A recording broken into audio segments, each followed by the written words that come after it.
Kita simak penjelasan dari Bapak Gubernur Deddy Mulyadi waktu pembongkaran bangunan liar di bantaran sungai di Gabus, Kota Bekasi, Jawa Barat. Ini banyak sekali, yaitu bangunan-bangunan liar yang dibongkar. Namun di sini ada juga tantangan dan rintangannya, tapi selesai juga ya. Ya, luar biasa ini, karena Pak Deddy Mulyadi langsung kasih solusi kepada warga, mengganti, dibongkar diganti, dibongkar diganti, seperti itu. Namun setelah 2 hari menemukan ini. Ini saya jelasin ya.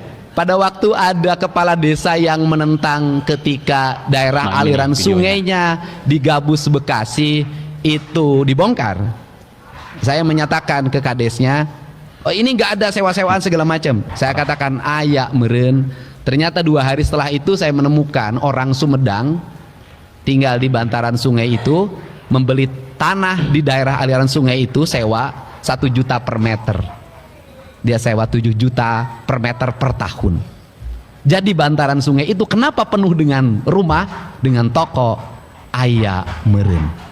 Itu bayangkan kalau di Bekasi itu ada 1000 bangunan kali 1 juta, berapa puluh miliar itu uang yang beredar. Makanya mereka menolak dibongkar dan saya dianggap otoriter karena ayak merennya terganggu. Banyak sekali komentar dari warganet, netizen, masyarakat Indonesia, mungkin khususnya warga Jawa Barat dan umumnya semuanya. Ini banyak komentar dari provinsi lain di luar Jawa Barat bahwa di sini banyak sekali yang mengagumi sosok Kang Deddy Mulyadi. Ingin sekali katanya ketemu, kapan ya bisa main ke Jawa Barat, ke Subang. Rumahnya dekat di sini, kalau dari Subang, dari tempat tinggal saya, paling kisaran 10 menit teman-teman. Nah teman-teman, Pak Deddy Mulyadi ini, yaitu adalah sosok gubernur memang yang sangat luar biasa. Saya juga, warga atau yang tinggal di Subang, di Jawa Barat ini, baru kali ini melihat gebrakan seorang gubernur. Bayangkan teman-teman, ini mentalnya mental baja ketika melakukan pembongkaran Hibis Fantasi, tempat wisata yang begitu besar sekali di Jawa Barat. Ini di puncak Bogor, sekarang sudah ditanami pohon-pohon, puluhan ribu pohon dihijaukan kembali. Lalu yang kedua adalah membongkar puluhan unit rumah atau bangunan liar, maksudnya yaitu di bantaran kali yang ada di Gabus, Bekasi, Jawa Barat. Lalu pengerukan sungai-sungai yang ada di Bekasi, dan juga membersihkan sampah-sampah di Kabupaten Sukabumi. Nah, teman-teman, ini sesuatu hal yang sangat istimewa bagi saya sendiri. Karena apa? Baru kali ini melihat sosok gubernur yang seperti itu, bahkan langsung terjun ke sungai. Ya, ini kan ada juga yang tidak suka ya. Ada salah satu video selalu mengkritik Deddy Mulyadi. Saya pun heran. Bahkan ini, orang ini dikecam oleh warga Jawa Barat, teman-teman, karena selalu mengkritik Deddy Mulyadi. Saya lupa akunnya ya. Permana seperti itu, saya lupa. Nanti teman-teman bisa simak ya, dicari di berbagai media sosial. Heran saya juga teman-teman, orang itu. Baik, sahabat, dimanapun berada, setelah melakukan pembongkaran waktu di bantaran sungai yang ada di Kota Bekasi, Jawa Barat, beliau juga mendapat tantangan juga ya, halangan juga. Bahkan dari seorang kadesnya yang menyebutkan Deddy Mulyadi pemerintahannya otoriter. Ternyata setelah 2 hari diselusuri, ada warga Sumedang katanya yang mengatakan bahwa di situ menyewa lahan. Sedangkan itu kan bantaran sungai itu lahan negara ya. Betul apa tidak? Lahan negara ya teman-teman. Nah, setelah Pak Deddy Mulyadi bongkar praktik jual beli lahan di sempadan sungai, ini katanya 1 juta per meter di daerah Bekasi. Saat pembongkaran bangunan liar tersebut, Deddy Mulyadi diklaim otoriter oleh seorang kepala desa. Kok bisa seperti itu? Ternyata, oh di situ ada jual beli tanah ya, takut ketahuan juga. Nah, Gubernur Deddy Mulyadi menemukan praktik jual beli lahan sempadan sungai atau aliran sungai. Katanya 1 juta per meter. Wow, lumayan ya. Kalau ada 7 meter dikali 1 juta, 7 juta. Nah, informasi ini didapatkan dari warga yang tinggal di aliran sungai tersebut. Mereka mendiami gubuk liar di atas tanah saluran sungai yang merupakan milik negara tanpa bayar dan sewa ke negara. Harusnya mereka yang dituntut, teman-teman, betul tidak? Tapi menurut Bapak Deddy Mulyadi, sudahlah katanya. Karena kita ini penyelenggara negara, bertujuan untuk kebaikan rakyat, kita tetap akan memberikan sumbangsih pada mereka. Oh, kurang baik bagaimana? Pada pelaksanaannya progres sekarang saat ini hanya mentok di 11,6%. Terus Karena terkendala oleh masalah lahan. lahannya sudah berubah lagi. Betul Bapak, dimiliki oleh perorangan dan juga ada perusahaan juga. Oh, ini atuh nu jarahat Indonesia teh loba-loba teuing Gusti. Aisyah tengeri walungan-walungan disertifikatkan.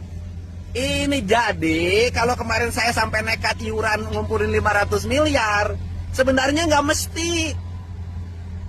Karena proyeknya sudah ada, tapi tidak berjalan. Dikarenakan daerah aliran sungai sepanjang Sungai Bekasi dan Sungai Cikeas, serta Sungai Cilengsi, tanahnya sudah bersertifikat. Untuk itu harus dituntaskan. Oke Pak, siapa? Jalan terus Pak. Ini kalau sadis, kalau benar-benar otoriter pasti dituntut dong yang membangun di bantaran sungai itu, ya kan? Ini kan tidak, malah diganti rugi. Luar biasa teman-teman ya. Nah, teman-teman, Pak Deddy Mulyadi mengatakan sudut pandangnya bukan mereka mendiami tanah saluran air katanya, tapi mereka warga negara yang dalam keadaan tidak mampu, jadi negara harus memberikan bantuan menurut Pak Deddy Mulyadi. Luar biasa kan teman-teman? Otoriter di mananya? Ya, nah, salah satu orang yang diajak ngobrol ini katanya dari Sumedang, yaitu di sana jual beli membeli lahan ya, yaitu Pak Tatang namanya. Ini warga Kecamatan Dharmaraja Sumedang.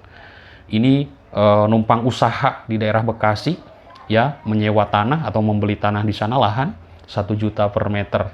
Sedangkan tanah itu adalah milik negara. Untung tidak kena pidana juga kan. Nah teman-teman, katanya bukan warga Bekasi, tapi saya dari Sumedang, pendatang, numpang hidup buat usaha untuk menopang hidup, menurutnya. Nah, Pak Tatang ini mengatakan seorang pendatang dari Sumedang ini saat tiba di daerah Bekasi beberapa tahun lalu, ia ini mengontrak rumah petak. Karena enggan membayar sewa bulanan, ia akhirnya membeli lahan, yaitu di pinggir sungai tersebut. Padahal itu tanah negara, membelinya ke siapa coba? Ya kan? Nah, kalau kita selusuri seperti itulah sedikitnya.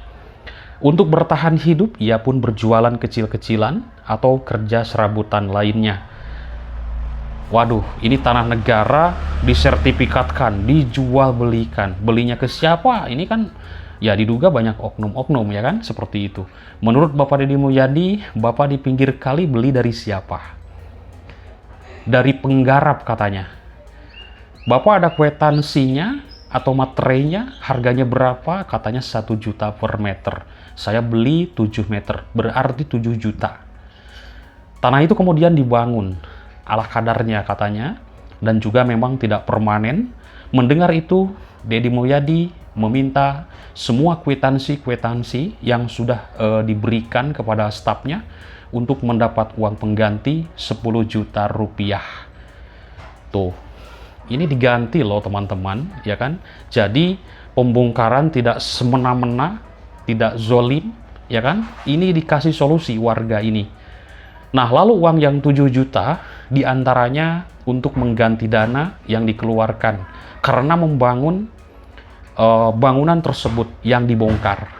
Pak Deddy Mulyadi pun meminta Pak Tatang ini, seorang pendatang dari Sumedang ini, untuk pulang sementara ke Sumedang. Namun Pak Tatang ini, seorang pendatang ini yang membeli tanah negara itu, Pak Tatang ini enggan pulang. Warga tersebut meminta bantuan dan juga kebijaksanaan Pak Deddy Mulyadi untuk tetap tinggal di Bekasi dan relokasi. Katanya, saya berharap kebijaksanaan Bapak mau minta relokasi biar saya nggak pulang kandang dulu katanya, sebelum saya sukses. Luar biasa ya, ini numpang usaha di sana, tapi membeli tanah negara, diperjualbelikan dari penggarap. Nah, penggarap inilah teman-teman yang menjual belikan tanah negara ya, seperti itu.